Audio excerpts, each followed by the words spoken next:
संतश्रेष्ठ जगद्गुरू तुकोबाराय महाराज यांच्या अनुभवजन्य प्रासादिक वाणीतला 4 चरणाचा नरदेहाचं महत्त्व प्रतिपादन करणार आहे. विठाला विठाला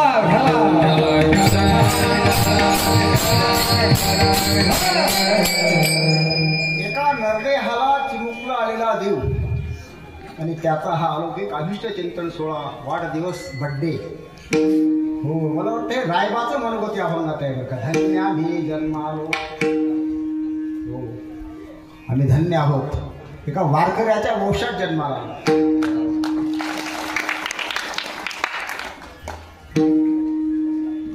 नरदेहाने काय मिळवता येतं, कशाने मिळवता येतं असं चिंतन सांगणारा अभंग आहे.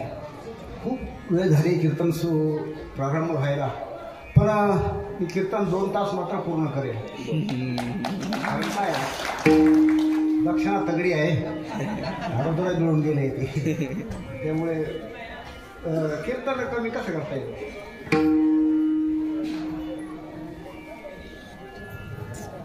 अभंगावर चिंतन मानण्यापूर्वी थोडा परिहार देणं गरजेचं. तिकडे गर्दी बोलणं करायचं. आज या ठिकाणी हा दिव्य भव्य असा बड्डे वाढदिवसाचा कार्यक्रम आपण पाहिला. कोणीतरी म्हणलं असा कार्यक्रम आम्ही मागे पाहिला आणि पुढे कोणी सांगता येत नाही. असा अलौकिक काय तो मुलांचा खेळ, काय तो काय करतात किती म्हणतात अँकर, टँकर नाही अँकर. अलौकिक प्रकारे तो खेळ आणि ते काय तो समाजाची मंडळी, अलौकिक असा हा दिव्य भव्य असा हा सोहळा किम निमित्त आहे तर आपल्या जोरण गावातील हरिभक्तीपरायण रमेश दादाजी सावकार आणि सौ शोभा रमेश सावकार यांना पौत्र म्हणजे नातूचा हा बड्डे आहे. आणि मी तर बापूला नेहमी म्हणत असतो, बापू तुला शोभा मिळेल, शोभा आहे खरं. मृत्यूच्या दाढेतून आपल्या पतीला काढून आणणारी ही शोभा. बापूला थोडं औषध असं घशात गेलं काहीतरी आणि नाशिकला गेले. आता डॉक्टरांना निमित्त होऊन गेला आता.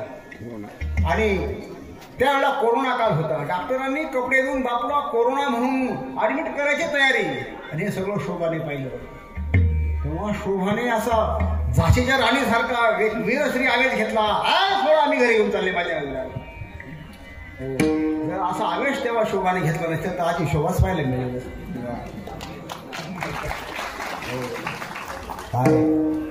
आणि त्याचप्रमाणे सागर रमेश सावकार आणि अंकिता सागर सावकार यांचा हा द्वितीय पुत्र. मी त्या बापूच्या मुलाचा मग सागर आम्ही त्याला ओळखतो, पण हा मुलगा महासागर आहे. काय तुम्ही पाहिलं का हा महासागर?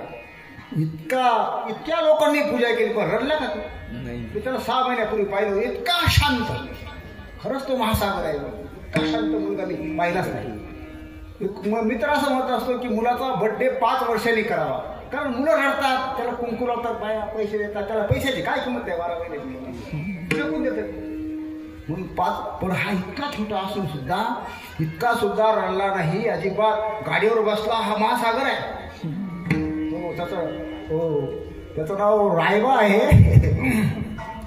तर अत्यंत शांत आणि सुसंवादी. जर असं सांगेन त्याच्या मात्या पित्याला याला अंडे खाऊ घालू नका.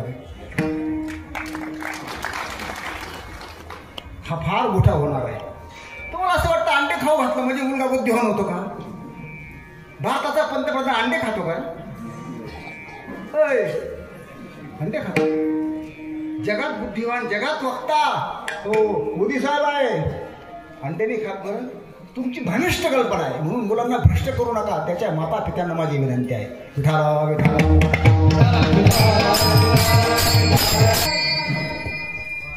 हा जो कार्यक्रम आहे, रमेश बापू आणि आमचं जे नातं आहे ना ते वेगळं आणि ते म्हणून आमचं काही नातं नाही का? तुमचं पण आहे, थोडा फरक असतो. तुमची माफी मागून सांगतो.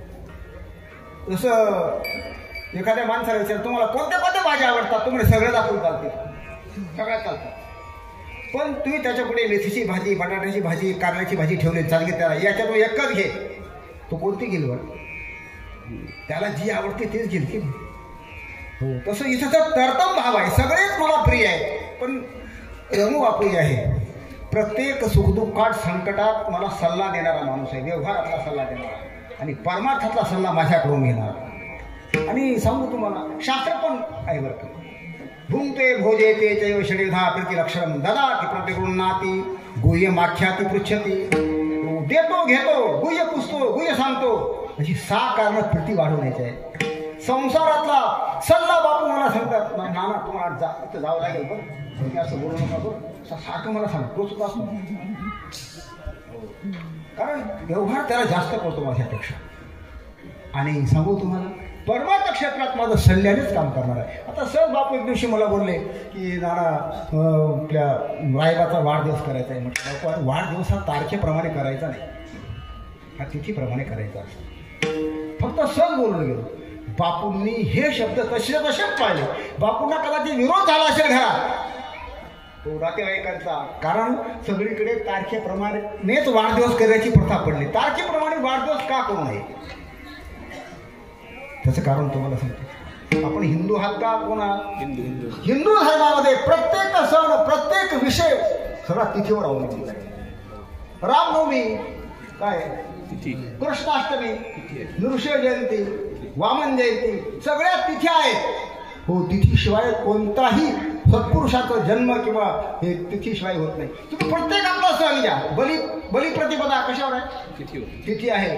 हो, गुढीपाडवा कशावर आहे? तारखेवर आहे? नाही, तिथीवर आहे. अक्षय तृतीया तिथीवर आहे.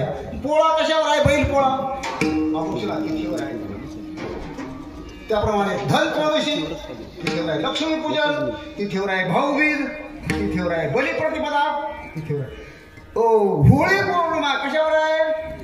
तिथीवरच आहे, तारखेवर. एक म्हणे मग 14 जानेवारी नाही का तिथीवर? गेली हळद 14 जानेवारी सण नाही, ते संक्रमण आहे सूर्याचं, आपण साजरा करतो तो हा वेगळा. पण हो, संक्रांत हा सण नाही. विठाला श्राद्ध आपण तिथीवर करतो, सगळं तिथीवर चालतो, पण बर्थडेच का बरं तिथीवर होत नाही मला काही कळत नाही. सगळे पाश्चात्य संस्कृती आपण तिचा कित्ता गिरवतो तशाप्रमाणेच करतो. खरं तर हा केक सुद्धा कापायला नाही पाहिजे होता, ते मला माहीत पडलं नाही. असं मस्त त्याच्यावर हंडी बांधली असती, मुरमुरे भरले असते, कृष्ण भरवला असता आणि हंडी फोडून हो असा वाढदिवस करतो. अरे केक काप, मेणबत्त्या धरून हे बरं केलं, मेणबत्त्या धरून केक कापणं ही आपली संस्कृती नाही. आपण कृष्ण बनवायचा, आजाने पण त्याचे चान्स बनवून घ्यायचा, म्हातारा कृष्ण हो, ही संस्कृती आपली नाही. म्हणून हो, सगळं आपलं सगळं तिथीवर अवलंबून आहे, तारखेवर नाही. बरं का, मला तारखेवर का नाही? तारीख शब्दच मुळात मला आवडत नाही. मुसलमानी शब्द आहे, तारीख आजी, तारीख खान. तारीख उर्दू शब्द आहे तो, तारीख लक्षात ठेवा. नाही म्हणे आम्ही इंग्रजीमध्ये काय म्हणतात तारखेला? डेट. डेट तर बोलतात का? डेट म्हणजे मूर्त, डेट म्हणजे दिनांक म्हणतात, पण दिनांक कोणीच वापरत नाही. आणि सांगू तुम्हाला, विशेष करून तारीख ही चोरटी आहे. रात्री येते ती, रात्री 12च्या वेळेला येते आणि सकाळी 12 दुसरी तारीख लागून जाते. रात्री 12ला बंद वेळेला येणारी अशी बावळट आहे. दिवसाने येत ना तारीख. रात्री 12 वाजले का 12-1 मिनिट झालं का तारीख बदलली, 12 कमी झाले का तारीख मागची गेली. अशी चोरटी यायची रात्री भलत्या वेळ येणारी. म्हणून इंग्रजांनी सुद्धा आपल्याला रात्रीच स्वातंत्र्य दिलं बरं का, दिवसा दिलं नाही. आराम करून रात्री 12 वाजता दिलं 15 ऑगस्ट अशुभ म्हणून. आणि तिथी मात्र रात्री येत नाही. सूर्योदय आहे ती तिथी. तिथी म्हणजे काय? तिथी तीच आहे, दुसरी नाही. तिथी. विठा विठा